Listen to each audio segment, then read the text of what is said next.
అందరికీ నమస్కారం. మనందరం చిన్నప్పుడు ఖచ్చితంగా వినే ఉంటాం ఈ కథని. ఒక్క చిన్న అబద్ధం అదెంత పెద్ద అనర్థానికి దారితీస్తుందో ఈ కథ మనకు కళ్లకు కట్టినట్టు చూపిస్తుంది. మరింకెందుకు ఆలస్యం? పదండి ఆ కథ ఏంటో చూసేద్దాం. అయితే కథలోకి వెళ్లే ముందు ఒక్కసారి ఆలోచించండి. ఒక అబద్ధం అది ఎంత దూరం వెళ్ళగలదు? దాని ప్రభావం ఎక్కడితో ఆగిపోతుంది అనుకుంటున్నారు? ఈ ప్రశ్నలకు సమాధానం మనకు ఈ కథలోనే దొరుకుతుంది. సరే, ఇక మన కథ మొదలవుతుంది. ఒక అందమైన చిన్న పల్లెటూరు. అక్కడ మన కథలో హీరో ఉన్నాడు. చూట్టానికి మామూలు కుర్రాళ్లాగే ఉంటాడు. కానీ అతనిలో ఒక పెద్ద లోపముంది. సో మన హీరో ఒక గొర్రెల కాపరి.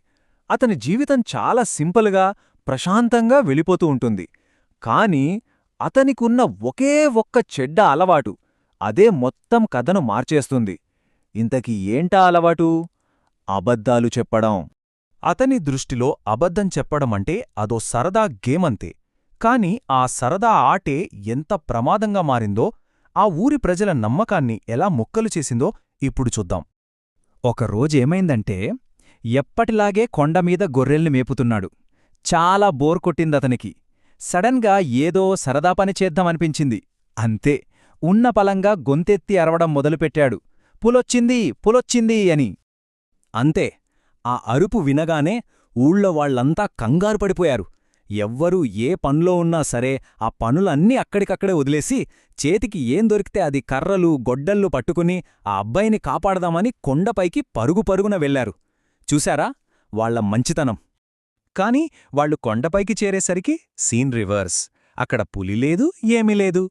వీళ్లందర్నీ చూసి ఆ కుర్రాడు గట్టిగట్టిగా నవ్వడం మొదలుపెట్టాడు. మిమ్మల్నందర్నీ ఫూల్స్ చేశా అన్నట్టుగా. వాళ్ల టెన్షన్, వాళ్ల ఆందోళన అతనికొక పెద్ద జోక్లా అనిపించింది.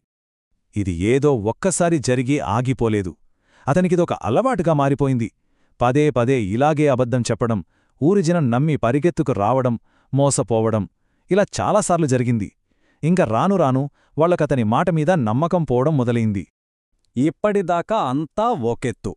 ఇకనుంచి అస్సలు కథ మొదలవుతుంది. ఆ అబ్బాయి ఆడిన ఆట ఇప్పుడు నిజం కాబోతోంది. కథలో ఇదే అస్సలైన టర్నింగ్ పాయింట్. ఇక్కడ్నుంచి అంతా సీరియస్గా మారుతుంది. అలాంటి ఒక రోజున ఎవరూ ఊహించనిది జరిగింది. అతను ఇన్నాళ్లూ వాడిన అబద్ధాల ఆట నిజమైంది. నిజంగానే ఒక పులి గొర్రెల మందమీద దాడి చేయడానికి వచ్చింది. ఇక అంతే, ప్రాణభయంతో ఆ అబ్బాయి గొంతు పోయేలా అరవటం మొదలుపెట్టాడు. ఈసారి అతని అరుపులో అబద్ధం లేదు, నటన లేదు, నిజమైన భయం, ప్రాణాలు కాపాడమనే ఆర్తనాదం మాత్రమే ఉంది. కాని తను ఎంత గట్టిగా అరిచినా, ఎంత ప్రాధేయపడినా ఊరినుంచి ఒక్కరంటే ఒక్కరు కూడా రాలేదు. ఎందుకు? సింపుల్, అతని మాటమీద నమ్మకం వాళ్లకు పూర్తిగా పోయింది. అతని నిజమైన అరుపు కూడా వాళ్లకు ఇంకో నాటకంలాగే అనిపించింది. ఇక కథ క్లైమాక్స్కొచ్చేసింది. చెప్పిన అబద్ధాలకు ఆ అబ్బాయి ఎంత పెద్ద మూల్యం చెల్లించుకోవలసి వచ్చిందో ఇప్పుడు చూడబోతున్నాం.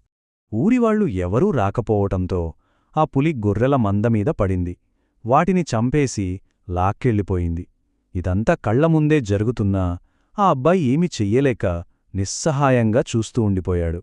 గొర్రెలన్నీ తన కళ్లముందే చనిపోతుంటే అప్పుడర్థమైందతనికి, తాను ఎంత పెద్ద తప్పు చేశానో. తన సరదాకోసం ఆడిన అబద్ధాలే ఈరోజు తనని ఎవరూ నమ్మకుండా చేశాయని, తన నమ్మకాన్నే తానే చేజేతులా నాశనం చేసుకున్నానని అప్పుడు గ్రహించాడు. సో ఈ కథ మనకు చెప్పే ముఖ్యమైన నీతి ఏంటంటే, ఒకసారి నమ్మకాన్ని కోల్పోతే దాన్ని మళ్లీ సంపాదించడం దాదాపు అసాధ్యం. అబద్ధాలు చెప్పేవాళ్లు నిజం చెప్పినా దాన్ని ఎవరూ నమ్మరు.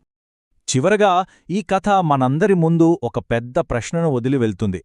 అసలు నమ్మకాన్ని కోల్పోవడం వల్ల మనం చెల్లించే నిజమైన వెల ఏంటి? అది కేవలం మన మాటకు విలువ లేకపోవడమేనా, లేక అంతకంటే ఎక్కువ?